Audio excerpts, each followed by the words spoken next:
Now, Iran launched hundreds of missiles towards Israel on Tuesday, which was its second attack this year, after it fired hundreds of missiles and drones at Israel in April.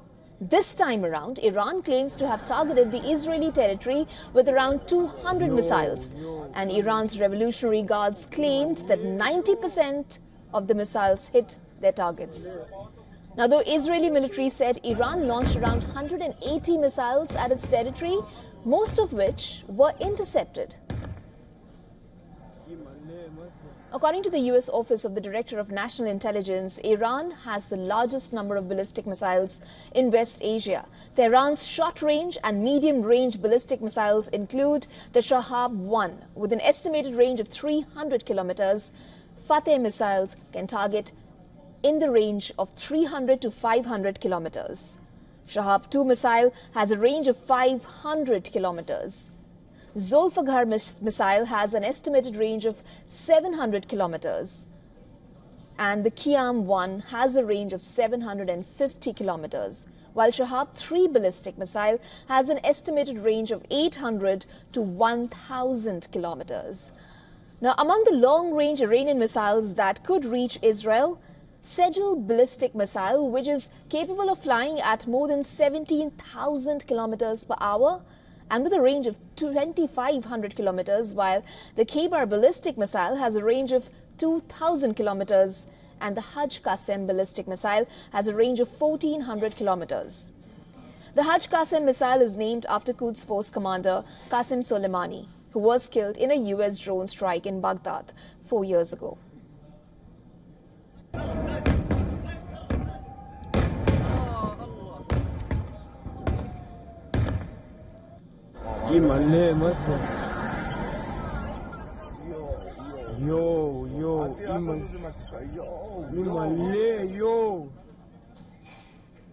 And of course, to give us a better perspective of this, we are now joined by Dr.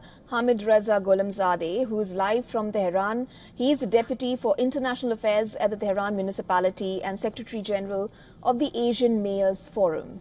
Welcome to the show, Dr. Gholamzadeh. Do you think Israel will aim at Iran's nuclear sites, which of course risks a much bigger conflict? And if it does attack the nuclear sites, is Iran capable of defending itself? Thank you very much for having me. The scale of the attack that was carried out last night shows us that the Israelis are incapable of protecting themselves. So the operation, according to the statement by the IRGC, was like some hypersonic missiles targeted the radar systems of Arrow 2 and 3, as you just reported about the defense system.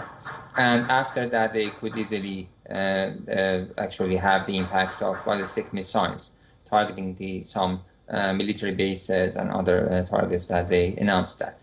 So with this situation, Israelis are now well informed that they are not able to stand against the Iranian missiles, and if there is going to be a full-fledged war, the Israelis are going to be the loser of the game.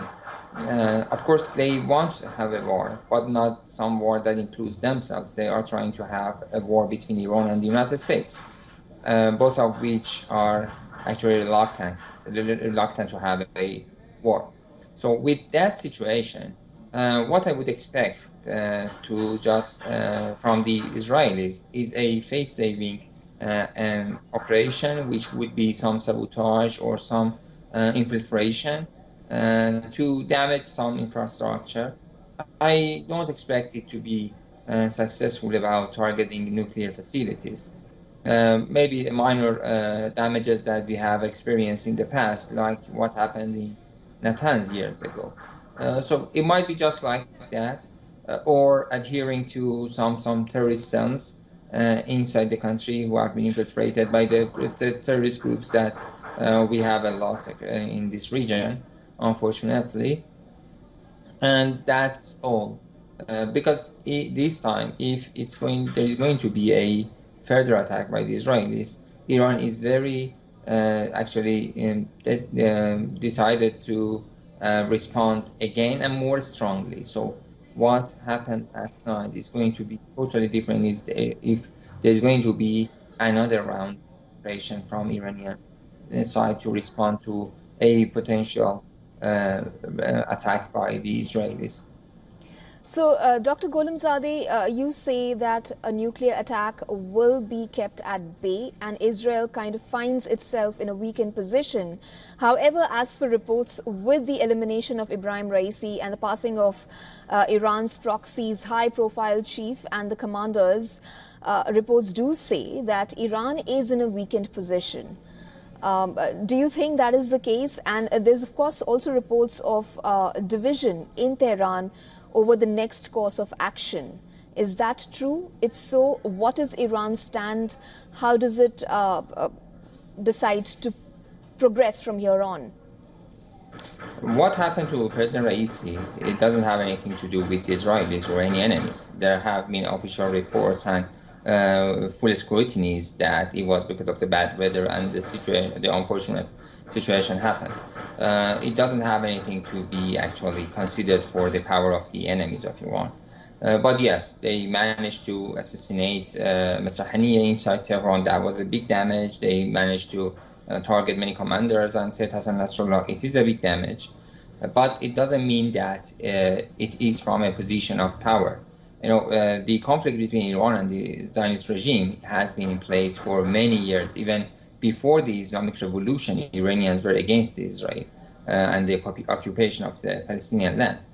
So this fight has been going on for many decades, and it has its ups and downs. What we are seeing right now is that the resistance network, including Iran, Hezbollah, Yemen, and the others, are still playing a rational role. So they are still playing as a rational actor.